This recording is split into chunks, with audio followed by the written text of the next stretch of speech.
반갑습니다. 오늘도 미래로 떠나는 여행에 동참하시는 빈내리 가족들을 축복합니다. 이제는 아침 저녁으로 제법 선선한 날씨가 되었는데요. 따뜻한 차 한 잔 그리고 오늘 말씀 펼쳐 드시고 읽어보시기를 권해드립니다. 오늘 말씀을 한번 보시겠습니까? 에스겔은 잘 아시다시피 남유다가 멸망하는 과정을 몸소 체험한 사람이었습니다.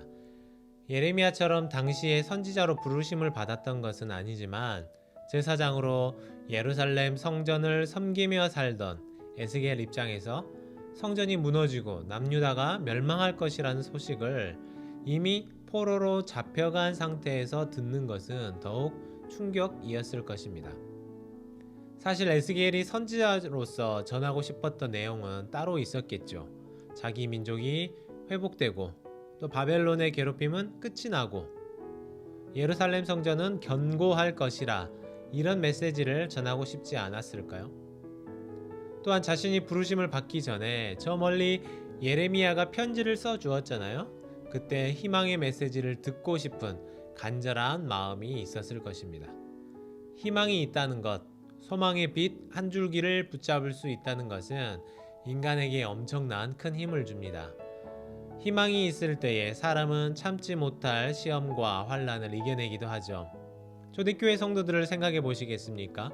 유대인들과 로마의 엄청난 괴롭힘 또 핍박에도 이겨낼 수 있었던 이유는 바로 예수 그리스도에 대한 소망이 있었기 때문입니다. 마찬가지로 바벨론의 포로로 끌려온 여기 1차, 2차 포로들에게는 무엇보다도 희망이 필요했을 텐데요. 다니엘이나 에스겔이나 훌륭한 신앙의 사람들이었지만 그들에게도 마찬가지였을 것입니다. 그런데요, 이미 어제 말씀을 통해서 또 가이드를 통해서 보셨기 때문에 잘 아시겠지만 하나님은 결코 에스겔에게 희망의 메시지를 주시지 않으셨습니다. 보시면 오히려 더욱 절망적인 소식만을 주셨죠. 예루살렘이 무너진다는 소식을 전하셨습니다. 예레미야는 바벨론에서 집을 짓고 거기서 살아라고 편지를 보냈습니다. 돌아가고 싶은 고향 땅에 갈 수 있는 여지가 없어진 것입니다. 다시 보고 싶은 예루살렘 성전을 볼 수 없어진 것이죠. 하나님이 주신 메시지를 따르면 그들에게 희망은 없었습니다. 오늘 말씀을 보시겠습니까? 이제 정말 충격적인 말씀을 또 하시는데요. 제가 2절 말씀을 한번 읽어보겠습니다. 너 인자야, 주 여호와께서 이스라엘 땅에 관하여 이같이 말씀하셨느니라. 끝났도다. 이 땅 사방의 일이 끝났도다. 자, 이 상황을 한번 보시죠. 여호와 하나님께서 선지자 에스겔에게 말씀하십니다. 이스라엘 땅에 관한 말씀을 하시는데요. 에스겔에게 주시는 이 말씀이 어떤 내용입니까? 그 어떤 희망적인 메시지도 없습니다. 하나님이 주신 말씀은 이스라엘이 끝났다는 것입니다. 계속 말씀하시죠. 2절에도 끝났도다. 끝났도다. 3절에도 끝이 이르렀도다. 5장은 재앙이로다. 재앙이로다. 6절은 끝이 왔도다. 끝이 왔도다. 끝이 너에게 왔도다. 그 어떤 희망의 끈 하나도 찾을 수 없을 지경이었습니다. 하나님은 이스라엘의 멸망을 말씀하셨습니다. 또 에스겔은 자기 백성들에게 그 멸망을 선포해야 했습니다. 그런데 왜 하나님은 이토록 처절한 끝을 보려고 하실까요? 그 이유가 3절에 잘 나타나 있죠.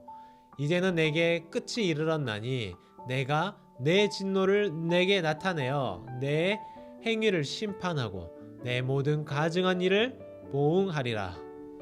어떻습니까? 왜 하나님께서 이스라엘의 이러한 끝을 보려고 하시는 걸까요?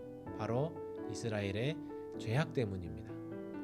하나님 앞에서 너무 가증스러운 일들을 많이 저질렀습니다. 그래서 하나님은 더 이상 두고 보지 않으시고 심판하기로 하셨습니다. 그렇다고 해서 우리는 하나님을 무자비한 분이라고 말할 수 없습니다. 왜냐하면 그동안 몇백 년 동안을 기다리고 참고 하나님의 사람들을 보내면서 회개하라, 심판이 있다 끊임없이 말씀하셨기 때문입니다. 이어서 4절은 하나님의 심판과 이스라엘의 끝이 얼마나 잔인한 것인지를 알려주죠. 4절은 내가 너를 불쌍히 여기지 아니하며 긍휼히 여기지도 아니하리라 하십니다. 우리가 아는 하나님이 어떤 하나님이십니까? 자비의 하나님이십니다. 헤세드의 하나님이시고 은혜의 하나님이시고 사랑의 하나님이십니다. 은혜의 하나님이 은혜를 베풀지 않겠다고 하십니다. 자비의 하나님이 더 이상 자비가 없다고 하십니다. 헤세드의 하나님이 너희에게 더 이상 헤세드를 베풀지 않겠다고 하십니다. 돌아서지 않는, 회개하지 않는 이스라엘을 향한 하나님의 심판은 일말의 자비도 없이 철저하게 또 처절하게 진행될 것입니다. 이스라엘은 아브라함의 후손이라면서 안일한 마음으로 살아왔어요. 많은 복을 받았고 많은 승리를 누렸고 많은 은혜를 맛보고 살아왔습니다. 그러나 그들은 그것을 내가 아브라함의 자손이니까 당연히 누리는 것으로 여기며 살아왔어요. 보통은 자식이 말썽을 피워도 부모는 자식 편을 들게 돼 있습니다. 그게 부모의 일반적인 마음이죠.